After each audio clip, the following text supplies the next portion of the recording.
Well, mga kapupong, patuloy na umiikot ang usapan sa Asia tungkol sa energy at ugnayan ng mga bansa, lalo na pagdating sa China at Pilipinas. Sa mga nakalipas na panahon, mas naging malinaw na parehong bansa ay naghahanap ng praktikal na paraan upang matiyak ang sapat na supply ng energy habang pinapanatili ang maayos na relasyon sa isa't isa. Sa panig ng China, mga kapupong, kapansin-pansin ang malaki nitong hakbang para palakasin ang kanilang oil at gas sector. Naglaan ito ng napakalaking pondo upang palawakin ang exploration at drilling operations sa loob ng kanilang teritoryo. Hindi lang ito simpleng pagpapalawak, kasama rin dito ang paggamit ng makabagong teknolohiya upang mas mapabilis at mas maging epektibo ang pagkuha ng resources. Mga kapopong, sa mga oras na isinusulong ang programang ito, malinaw ang layunin ng China na mabawasan ang pagdepende sa inaangkat na energy. Para sa kanila, mahalaga ang pagkakaroon ng sariling supply upang hindi gaanong maapektuhan ng pagbabago sa pandaigdigang merkado. Ayon sa ilang analyst, ang ganitong hakbang ay hindi lamang tungkol sa ekonomiya, kundi pati na rin sa pangmatagalang seguridad ng bansa. Well, mga kapupong, hindi rin maikakaila na kasabay ng pagpapalakas ng kanilang lokal na produksyon ay ang patuloy na paghahanap ng mga bagong mapagkukunan ng energy. Kabilang dito ang mga lugar na mahirap galugarin tulad ng deep sea reserves. Sa tulong ng advanced technology, inaasahan nilang mas mapapalaki pa ang kanilang produksyon sa mga darating na taon. Anyway, mga kapupong, ang South China Sea ay nananatiling mahalagang bahagi ng usaping ito. Kilala ang rehiyong ito bilang may potensyal na pinagkukunan ng oil at gas, kaya naman hindi ito nawawala sa usapan ng mga bansa na may interest dito. Dahil dito, nagiging sentro rin ito ng diplomasya sa pagitan ng mga kalapit na bansa. Kamakailan lamang sinabi ng China, mga kapupong, na open itong muling pag-usapan ang posibilidad ng joint exploration kasama ang Pilipinas. Para sa kanila, may pagkakataon na parehong makinabang ang dalawang bansa kung magkakaroon ng maayos na kasunduan. Gayunpaman, binigyang diin nila na mahalaga ang tiwala at malinaw na layunin mula sa magkabilang panig. At para naman sa Pilipinas, mga kapupong, nananatiling mahalaga ang usapin ng energy, lalo na sa patuloy na paglaki ng pangangailangan ng bansa.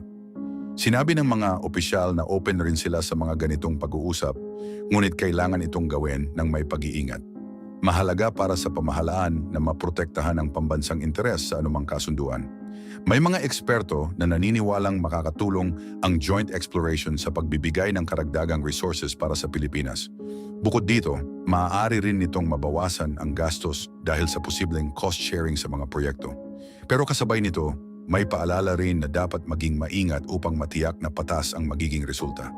Dagdag pa rito, mga kapopong, sinabi ng pamahalaan na ang anumang kasunduan ay dapat naaayon sa batas ng bansa. Kailangan ding maging bukas sa publiko ang mga detalye upang mapanatili ang tiwala ng mamamayan. Para sa maraming Pilipino, mahalaga na malinaw kung paano gagamitin at pamamahalaan ang likas na yaman ng bansa. Anyway, mga kapupong, hindi lang nakatuon ang Pilipinas sa isang solusyon. Patuloy nitong pinapalakas ang iba't ibang aspeto ng energy sector, kabilang ang renewable energy at pagpapabuti ng infrastruktura. Layunin nitong magkaroon ng mas matibay na sistema na hindi lang umaasa sa isang pinagkukunan. Sa mga oras na nangyayari ang mga pagbabagong ito, napapansin ng mga tagamasid na ang ugnayan ng China at Pilipinas ay sumasalamin sa mas malaking larawan sa rehiyon. Maraming bansa ang sinusubukang pagsabayin ang sariling interes at ang pakikipagtulungan sa iba. Ang posibilidad ng muling pag-uusap tungkol sa joint exploration ay itinuturing ng ilan bilang positibong hakbang. Kahit maliit na progreso ay may malaking epekto, lalo na kung makakatulong ito upang mabawasan ang tensyon at mapanatili ang maayos na komunikasyon. Samantala, mga kapupong, ang malawakang investment ng China sa kanilang energy sector ay nagpapakita kung gaano kahalaga ang long-term planning. Hindi lamang ito tungkol sa kasalukuyan, kundi pati na rin sa paghahanda para sa hinaharap. Sa pamamagitan ng patuloy na pagdevelop ng teknolohiya at pagpapalakas ng produksyon, nais nilang maging mas handa sa anumang hamon. Para naman sa Pilipinas, mga kapupong, ang sitwasyong ito ay may kaakibat na pagkakataon at responsibilidad. Maaaring makatulong ang karagdagang energy sa pag-unlad ng ekonomiya, ngunit kailangan ding tiyakin na hindi maisasantabi ang karapatan ng bansa. Ito ang patuloy na binibigyang diin ng mga leaders sa kanilang mga pahayag. Hindi rin nawawala ang papel ng publiko sa usaping ito. Maraming mamamayan ang mas naging mapanuri at nais na masigurong tama ang direksyon ng mga desisyon ng pamahalaan. Dahil dito, mas pinapahalagahan ngayon ang transparency at accountability. At habang tinitingnan ang hinaharap, inaasahan na magpapatuloy ang pag-uusap sa pagitan ng dalawang bansa. Maraming detalye ang kailangan pang pag-usapan, tulad ng kung paano hahatiin ang resources at kung anong mga patakaran ang susundin sa operasyon.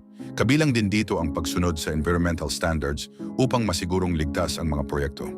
Well, mga kapopong, malinaw na ang energy ay nananatiling mahalagang bahagi ng pag-unlad ng bawat bansa. Ang paraan ng pakikipag-ugnayan ng China at Pilipinas ay maaaring magsilbing halimbawa kung paano haharapin ang ganitong mga usapin sa hinaharap. Sa kabila ng iba't ibang pananaw at hamon, nananatiling open ang pinto para sa kooperasyon. Kung magkakaroon ng sapat na tiwala at maayos na pag-uusap, posibleng makamit ang mga layunin na makikinabang hindi lamang ang dalawang bansa, kundi pati na rin ang mga tao sa mundo.